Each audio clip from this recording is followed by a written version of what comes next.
Hello friends, praise the lord. मसीह में प्रियो आप सबों को हमारे गॉस्पल रेस के यूट्यूब चैनल पर बहुत बहुत स्वागत है। Gospel race GS one nation worship का एक अभिन्न अंग है। जीएस वन नेशन फाउंडेशन के अंतर्गत प्रभु यीशु मसीह के सेवा में कार्यरत है।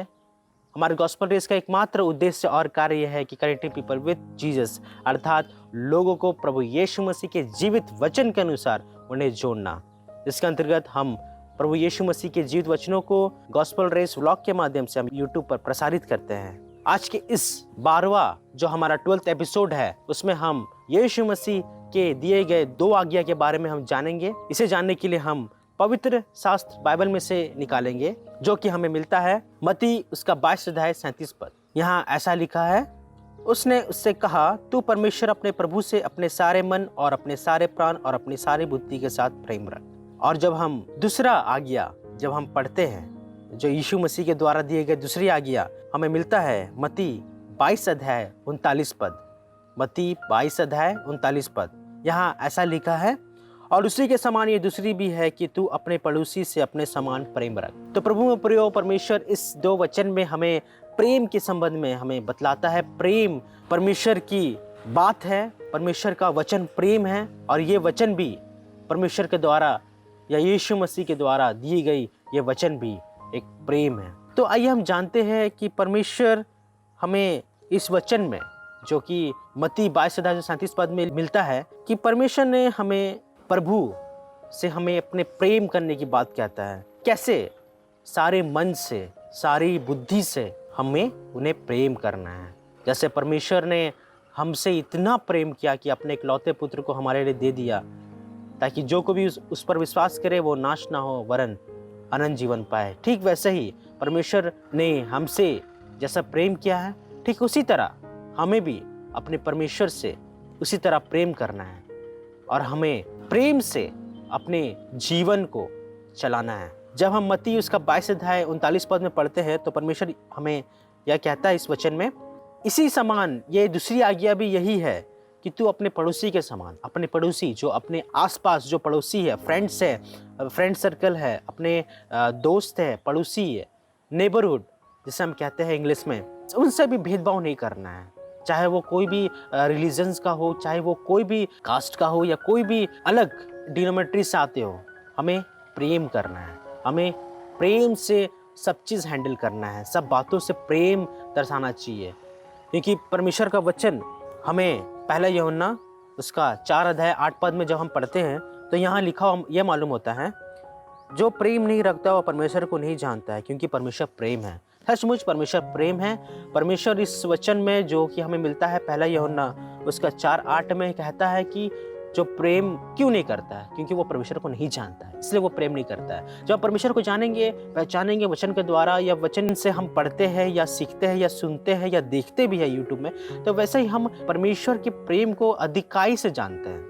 परमेश्वर का प्रेम भी एक धीरजवंत है। जैसा हम लोग जब हम वचन पढ़ते हैं पहला कुरिन्थी उसका 13 अध्याय 4 से 8 पद में, तो परमेश्वर हमें ये बतलाता है कि प्रेम धीरजवंत है, धीरज है, पेशेंस है, वो कृपाल है, कृपालु है, दया करता है, प्रेम ढा नहीं करता, अपने आपको ये नहीं करता कि हम ही हैं, मतलब कि मैं सेल्फिशनेस नहीं करता है, और अपनी बड़ाई नहीं करता है, खाली अपनी बड़ाई नहीं करेगा और फूलता नहीं है। प्रेम ऐसा है, जैसा हम कुरिन्थी 13 अध्याय 4 से 8 पद में पढ़ते हैं, तो हमें यह मालूम होता है कि प्रेम ढा नहीं करता है, वो अपना बड़ाई भी नहीं करता है। ठीक उसी प्रकार यूहन्ना 15 अध्याय उसका 13 पद में जब हम पढ़ते हैं, तो परमेश्वर इसमें ये कहता है कि प्रेम इसमें नहीं कि हमने परमेश्वर से प्रेम किया। यूहन्ना उसका 15 अध्याय 12 पद में पढ़ते हैं, तो यहाँ ऐसा लिखा है कि मेरी आज्ञा ये है कि जैसा मैंने तुमसे प्रेम रखा है, वैसे ही तुम भी एक दूसरे से प्रेम रखो। जैसे परमेश्वर ने हमें ये बतलाया इस वचन के द्वारा कि जैसा मैंने तुमसे प्रेम रखा है, ठीक उसी प्रकार तुम भी अपने एक दूसरे को, अपने पड़ोसी को, अपने मित्र को, अपने दोस्तों को, अपने फैमिली मेंबर्स को उसी तरह प्रेम रखना है जैसा मसीह ने आपसे किया है या तुमसे किया है। जब हम पहला यूहन्ना उसका 4 अध्याय 10 पद में पढ़ते हैं, पहला यूहन्ना 4 अध्याय 10 पद में, तो परमेश्वर इस वचन में ये कहता है कि प्रेम इसमें नहीं कि हमने परमेश्वर से प्रेम किया, पर इसमें है कि उसने हमसे प्रेम किया और हमारे पापों के प्रायश्चित के लिए अपने पुत्र को भेजा। सोचिए, परमेश्वर का प्रेम इतना महान है कि अपने इकलौते पुत्र को भेज दिया। आज के ज़माने में कोई अपने इकलौते पुत्र को किसी प्रकार के झंझट में या किसी प्रकार के प्रॉब्लम्स में नहीं आने देते हैं, लेकिन परमेश्वर का प्रेम ऐसा है कि उसने अपने इकलौते पुत्र को दिया ताकि हम लोग पाप से बचे। देखिए कितनी अद्भुत प्रेम है, एक अनकंडीशनल लव है जैसा कि परमेश्वर हमसे करता है। जबकि हम आगे पढ़ेंगे, मत्ती इसका 5वां अध्याय 44 पद से 45 पद तक जब हम पढ़ते हैं तो हमें ये मालूम होता है कि परमेश्वर ने हमें ये बातचीत करते हुए इस वचन के द्वारा कहता है कि परंतु मैं तुमसे कहता हूँ कि तू अपने बैरियों से प्रेम रखो। जो तुमसे नफरत करता है, जो तुमसे प्रेम नहीं करता है, ऐसा सब बात बोलोगे तो आपको बड़ी गुस्सा आएगा, लेकिन उनसे भी प्रेम करने बोलता है परमेश्वर। सोचिए कितनी महान उनकी बातें हैं। और अपने सताने वालों के लिए प्रार्थना कर, जो प्रॉब्लम्स देते हैं, मारपीट करते हैं, झगड़ा करते हैं, ठीक है, अनेक प्रकार के नकारात्मक बातों को करते हैं, अलग प्रकार के ऐसा चीज़ बोल देंगे जो आपको बहुत ख़राब लगेगा, और मारपीट भी करते हैं, तो उस सबों को आपको रिप्लाई नहीं देना है। आप भी मारपीट नहीं कीजिए, नहीं तो वो और आप में क्या फ़र्क रह जाएगा। इसलिए परमेश्वर कहता है कि अपने सताने वालों के लिए भी प्रार्थना करना है, ठीक है, प्रार्थना करो और परमेश्वर से क्षमा मांगो कि परमेश्वर इन्हें क्षमा करे, क्योंकि ये नहीं जानते हैं ये क्या करते हैं, क्योंकि वो वचन को नहीं जानते हैं, क्योंकि परमेश्वर को नहीं जानते, वो परमेश्वर को नहीं जानते, इसलिए वो प्रेम नहीं करते हैं। परमेश्वर को जानते तो वो प्रेम ज़रूर करते। जब हम आगे पढ़ते हैं 45 पद में, मत्ती उसका 45 पद में पढ़ते हैं, 5 अध्याय उसका 45 पद में, जिससे तुम अपने स्वर्ग पिता के संतान ठहरोगे, क्योंकि वह भला और बुरे दोनों पर अपना सूर्य उदय करता है और धर्मियों और अधर्मियों दोनों पर मेघ बरसाता है। धर्मियों पर मेघ बरसाता है, आशीष बरसाता है।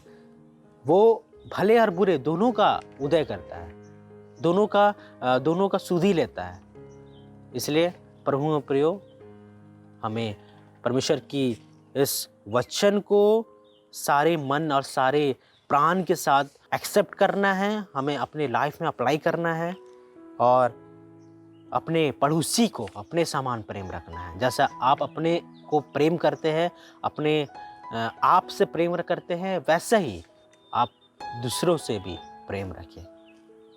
तब तक के लिए फ्रेंड्स, इस वचन के द्वारा और आप सबों को बहुत सारी आशीष मिली होगी और आप सबों को बहुत बहुत थैंक यू, धन्यवाद देता हूं कि आपने शुरू से लेके, जो कि हमारा 10 कमांडमेंट्स का सीरीज़ था, आपने शुरू से लेके अभी तक आपने हमारे साथ रहे और आपने हमें काफ़ी सपोर्ट किया है। इसी तरह आप हमारे इस चैनल को सपोर्ट करते रहिए और यदि आपको हमारा काम पसंद आ रहा है तो इस चैनल को सब्सक्राइब करें, इस वीडियो को लाइक करें, शेयर करें और हो सके तो नोटिफिकेशन बेल आइकन दबाना ना भूलें, क्योंकि इससे हमारे आगे आने वाली एपिसोड या आने वाली वीडियोस आप तक पहुंचती रहे। मैं आशा करता हूं कि इस एपिसोड में जो शुरू से लेकर अभी तक आपने हमारे साथ रहा है, आप सबों को प्रभु की ओर से आशीष मिले। तब तक के लिए फ्रेंड्स, फिर एक नए टॉपिक के साथ, फिर एक नए सीरीज के साथ मिलते हैं। Praise the Lord.